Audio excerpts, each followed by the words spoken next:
Good evening, Spiritually Fierce Tribe. It is Amy Lou here, and I am very excited to bring you the first of this week's mini masterclass by our beautiful team of postgrad priestesses with the Institute of Intuitive Intelligence. Ricky has very graciously offered us this opportunity to come and share what we are passionate about and what we love with all of the Spiritually Fierce tribe, and to just share our knowledge, our path, everything that we're learning as postgraduates of the Institute for Intuitive Intelligence, because it has been one hell of a ride, and one I am so incredibly grateful for, one that has turned me inside out, upside down, and I have come out an incredible woman on the other side. And I am so grateful to be in this position to share what I have with you, because by doing that I not only change myself, but I also give you the opportunity for change, and that's what I love to do for women. So tonight in my mini masterclass, I wanted to talk to you about this concept that I kind of had a revelation about on Friday night when I was flying down to Melbourne for a weekend training with the Institute. There's something about flying when you're high altitude. Something happens up here and all kinds of ideas start to flow and all sorts of things come to us when we're flying. So it's a great time to have a notepad. And I was listening to a sacred text, and hi Gabrielle, and this memory came back to me of when I was in India 6 years ago. I went on a bit of self-exploration as well as doing some humanitarian aid work, and I went on a Tibetan Buddhist pilgrimage with a group of people, and we toured the sacred sites of northern India. And one place we went was to some teachings with the Dalai Lama and a couple of other high Tibetan monks, one of them being the Karmapa. So there are three main pillars of Tibetan Buddhism. There's the Dalai Lama, the Karmapa, and the Panchen Lama. And the Panchen Lama is one who is currently captured by the Chinese. So I had the privilege of going to a teaching of the Karmapa, and I can remember it being very powerful, and there was lots of things that really made me think. But 6 years later, there's one sentence that just sticks in my brain, and often it comes to me, and it came to me on Friday night when I was on the plane, and it was that it's not enough just to stand and feel good. And I remember hearing that at the time, and I was like, oh yeah, I get that. You know, it's not enough just to do a bit of work and that's okay. But what I realized on Friday night, I got the true meaning of it. The revelation came to me that why do we do this work? Why do we work on ourselves? Why do we try and clear our fear? Why do we go into the basement? Why do we do these meditations? Why do we go to trainings? Why are we doing all this fear clearing? What is the end goal here? What is the point of this? Is it to become enlightened? Is it to become a better person? Is it to live in a life of abundance so that I'm happy and free and live a life of bliss? And I thought, well, that kind of doesn't feel like enough. And I thought, that's because it's not. It's not enough just to stand and feel good. It's not enough just to work on yourself and go no further. And I thought, well, okay, if that's not the point, what is?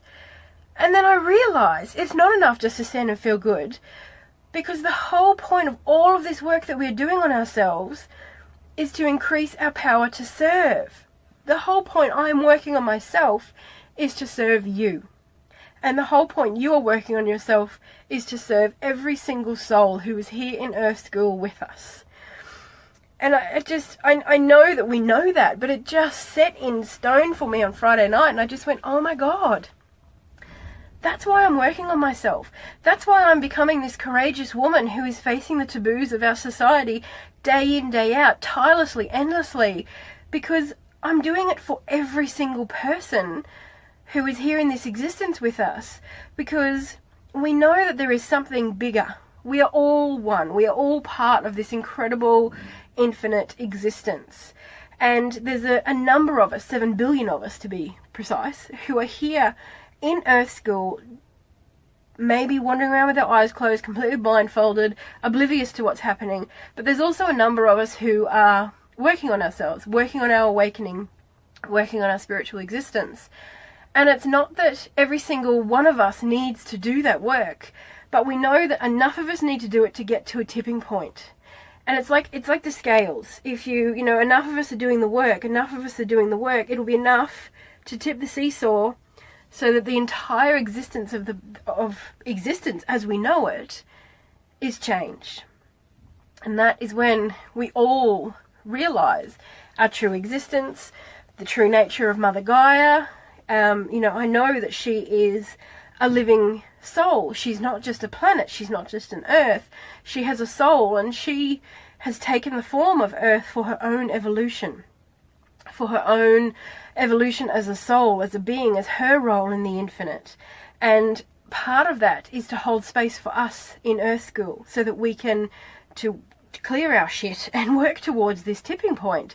Because once we get to our tipping point, it is a big peak in change in Mother Gaia's evolution.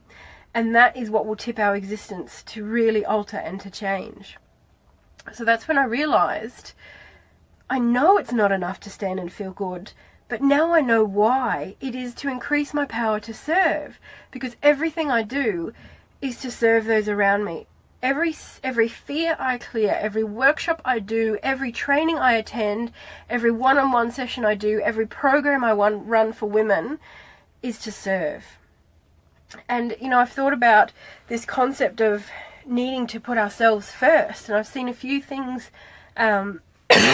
excuse me, my physical body is having trouble processing this, and I've seen a few people post lately about the need to put yourself first, and to an extent, absolutely, I agree, but when you put yourself first, you are also serving everybody around you. And, you know, it's that thing that we know, that to give is to receive. It's just as powerful.